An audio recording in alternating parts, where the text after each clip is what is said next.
Si ça fait des heures que vous regardez votre feuille blanche sans savoir quoi dessiner, si vous êtes vraiment perdu, que vous avez plus d'espoir, alors cette vidéo est faite pour vous aider. Peut-être, j'espère. Par contre, vous attendez pas à une solution miracle parce que je suis pas Marraine la bonne fée, hein, d'accord?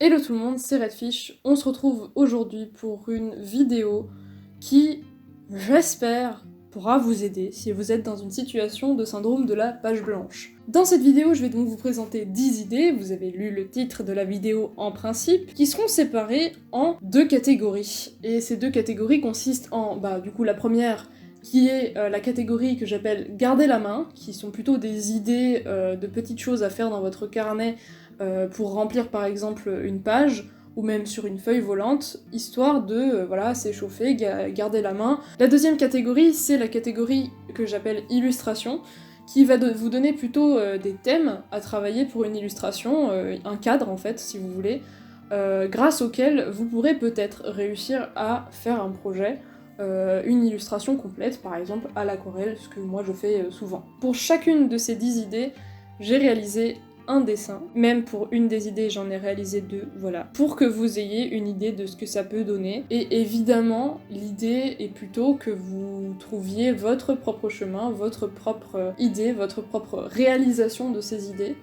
Et si vous en réalisez une et que vous souhaitez le partager sur les réseaux sociaux, n'hésitez pas à me taguer et à me l'envoyer ou quelque chose comme ça, histoire que je puisse la voir, parce que moi ça me ferait plaisir. Qui sait, peut-être que je partagerai ça. On verra bien si ça prend, si ça aide vraiment les gens. Ça peut être cool aussi de montrer vos réalisations à d'autres personnes. Faites-en ce que vous voulez. Donc on va commencer tout de suite avec la première idée, qui est de faire des scarabées.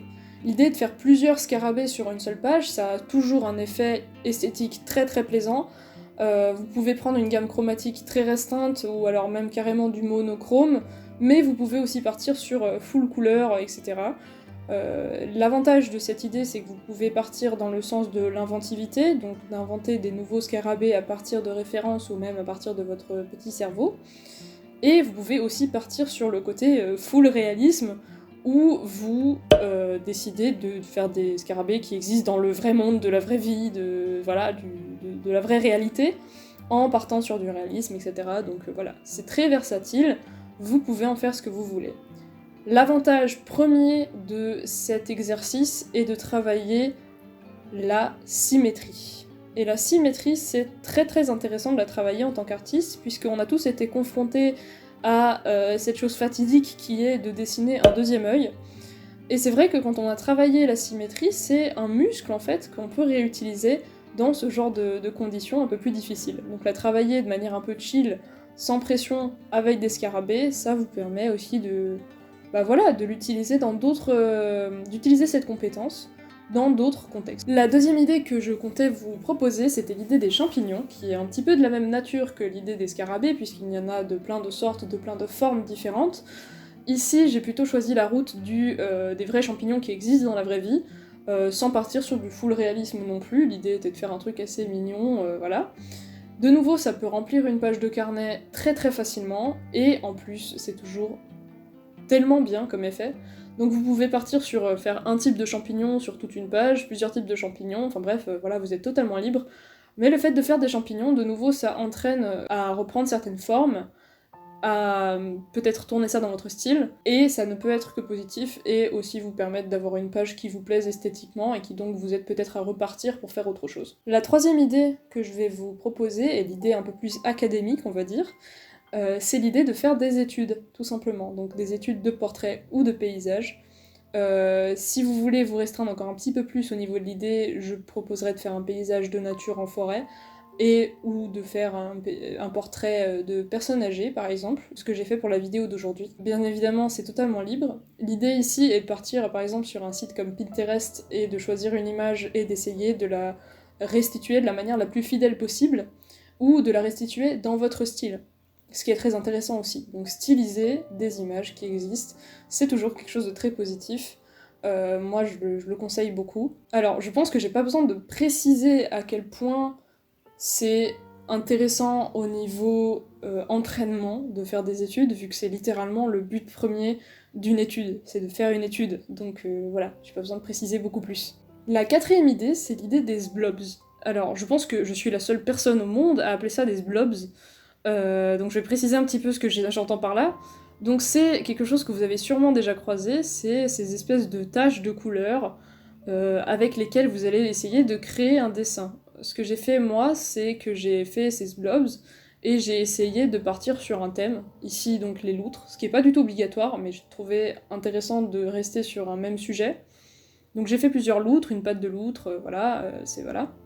Le désavantage de cet exercice-là, c'est que souvent il y a 2-3 des blobs qui vont absolument pas vous plaire, et l'avantage c'est qu'il y en a 2-3 qui vont vous donner des idées en fait pour des illustrations futures. Donc ça permet de s'échauffer la main par exemple, parce que c'est un muscle de nouveau, et que après vous êtes chaud en fait pour partir sur autre chose et vous avez potentiellement une idée de projet à faire. La cinquième et dernière idée dans la catégorie garder la main, c'est l'idée de faire un mix d'animaux. Alors, le mix d'animaux, il y a littéralement rien de plus simple. Vous allez sur internet, vous allez sur un de ces sites qui proposent de faire des tirages au sort, vous choisissez 3 animaux, vous faites tirer au sort, et bam, vous n'avez qu'à faire un mix.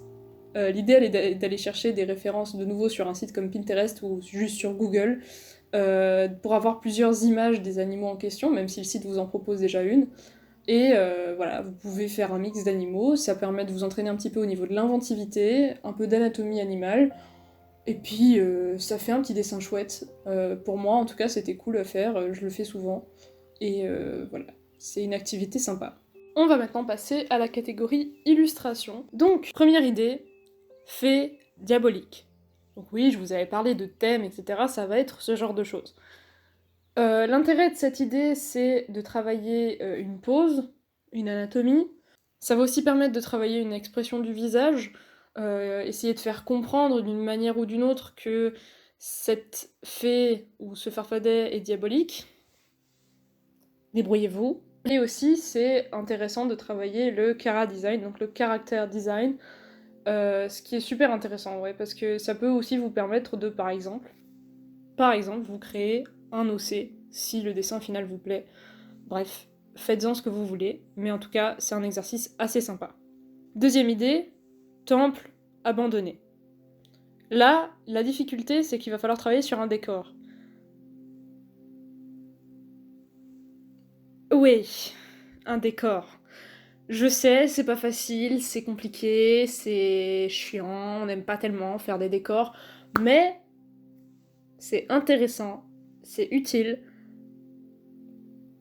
et voilà. Donc voilà, si vous aimez bien faire de la perspective, des décors en nature, etc., c'est vraiment typiquement le genre de thème qui sera utile pour vous, si vous voulez vous entraîner pour les décors, si vous voulez faire un personnage dans un décor. Moi je suis partie dans l'optique simple, j'ai fait un truc très graphique, et j'aime beaucoup mon petit singe Zéphyr que j'ai mis dedans, voilà, Zéphyr il est trop chou. Mais vous pouvez partir sur complètement une autre voie, moi c'est comme ça que j'ai décidé de le représenter. Évidemment, c'est oufissime parce qu'en fait, on va avoir 18 000 idées différentes par rapport à ce thème-là, et c'est ça qui est hyper intéressant. Troisième thème, elfe aveugle. Alors ce thème-là, c'est pareil que le premier. L'idée est de faire comprendre que cet elfe est aveugle, de faire un design, c'est intéressant, et voilà. J'espère que ça va vous aider. Quatrième thème, fleurs empoisonnées. Celui-là, il est un peu plus tricky, parce que c'est assez difficile de faire comprendre qu'une fleur est empoisonnée sans partir sur un full cliché. Vous me direz si vous pensez que j'ai fait un truc full cliché. Je sais pas. Voilà, j'espère que ça vous plaît. Et cinquième et dernier thème de cette vidéo, c'est salamandre géante. Celui-là, je l'aime beaucoup et j'aime bien le dessin que j'ai fait avec. Je trouve que ce thème est hyper sympa. Niveau caractère design, même juste design en général, dessin, le résultat final peut être super chouette, donc je me réjouis s'il y a des gens qui font cette idée-là, parce que je la trouve assez sympa. Vous pouvez partir aussi dans le côté salamandre géante, genre littéralement la salamandre géante, qui est une espèce qui existe, que je trouve pas belle du tout, mais là n'est pas la question. Voilà, vous pouvez vraiment partir sur n'importe quelle route par rapport à ce thème-là. Voilà. J'espère que cette vidéo vous a donné des pistes, que vous repartez avec des idées plein la tête. Vous pouvez en réaliser plusieurs si vous voulez, vous pouvez toutes les réaliser si vous voulez, ce serait oufissime. N'hésitez pas à partager, Franchement, ça me ferait super plaisir et je suis sûre que ça pourra aider d'autres personnes. N'hésitez pas à me dire, voilà, si ça vous a servi à quelque chose, dans les commentaires, par message, faites comme vous voulez. Ça fait toujours plaisir de savoir qu'on a pu aider quelqu'un. J'attends de vous rien du tout, au final, mais les remerciements, ça fait toujours super plaisir. Donc, comme catégorie de remerciements, il y a évidemment les commentaires, les messages, tout ça. Et aussi, tout bêtement, si vous êtes un timide ou une timide, mettre un like. C'est cool de mettre des likes. Enfin, des pouces en l'air là sur YouTube. C'est sympa parce que moi je les vois, les autres les voient. Les pouces en bas on les voit plus donc au moins j'ai plus ce souci là. En vrai, non, vraiment super, les pouces en l'air c'est hyper bien. Et si vous ne connaissiez pas cette chaîne et que vous aimez bien ce que je fais, que vous souhaitez voir la suite, que vous souhaitez me soutenir, n'hésitez pas à cliquer sur le bouton s'abonner parce que c'est le meilleur moyen de savoir ce que je vais faire bientôt. Activez la cloche, même si visiblement ça marche pas à tous les coups. Au moins vous avez essayé, quoi. Sinon, pas de pression, évidemment. Faites comme vous le sentez. En tout cas, pour ceux qui le font, ça me fait super plaisir et je voulais que vous le sachiez. Merci aussi d'être resté jusqu'au bout de cette vidéo. Vraiment, c'est super chouette de votre part. Merci. À la prochaine.